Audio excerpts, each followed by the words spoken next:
I grew up in Pritchard, Alabama, very impoverished growing up, but God was always influencing my life.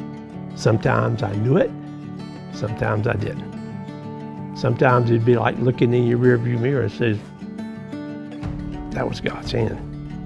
My dad was not the kind of father that you would like to have growing up. He was absent from his responsibilities. He had a huge problem with alcohol.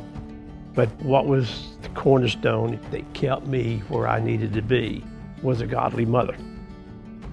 So for a long time, I was sleeping on the floor because we had no mattress. And of course, me and Sharon were seeing each other.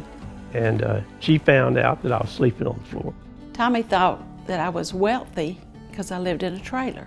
We had just a hallway for me and my sister laid in the bed.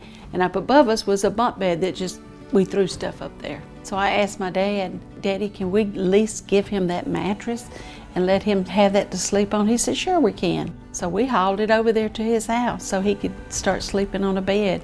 And that's what he slept on, a mattress on the floor. I lived right across the street from the church. So it was just a natural thing for me to start going to church there. It's where I met my wife. Church is where I got saved. That church is where we got married. The first 20-something years of my life was built around what took place in that church. When I graduated high school, we had no money for college. So our church took some money up, and that got me started at the junior college. So my career advanced, and eventually in the early 90s, I started my own business, which led me to places all over the world. Through it all, God was always faithful to me, even though sometimes I was not always faithful to Him. I've never got away from the fact of how I wanted a college education, and the only way I could get it was through hard work in the church. So I started thinking about investigating scholarship funds. Tom approached me about the possibility. He was thinking of trying to start a college scholarship fund. Wasn't quite sure how to do that, where to go to, so he came and talked to me about it. I knew he was looking for someone that could maximize the resources that he had, but also that he could trust to do the right thing, and had a similar heart.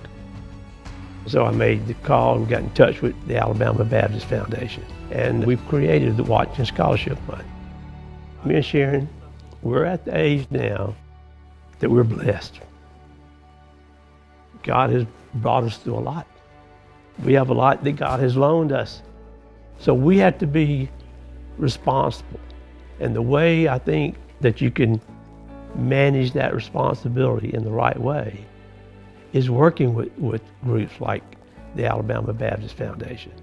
If you're thinking about investing some of your resources in God's kingdom work and you're searching for some partner that can help you do that, I would just highly recommend that you contact the Baptist Foundation of Alabama. They're well strategically placed and resourced to help you with anything you can want to do, whether it's college scholarship fund or something that would support missions or children's homes, whatever it could be. I'm sure they can help you find a way to make that happen. So if there was a prayer or a request from God, is that He would use this scholarship fund to open the opportunity in a world that seems to be more chaotic now than it was 50 years ago, and use that money to allow a student who has a heart for God to reach his goals and his ambitions. You never know what that scholarship fund may open the door for the next Billy Graham. That's huge.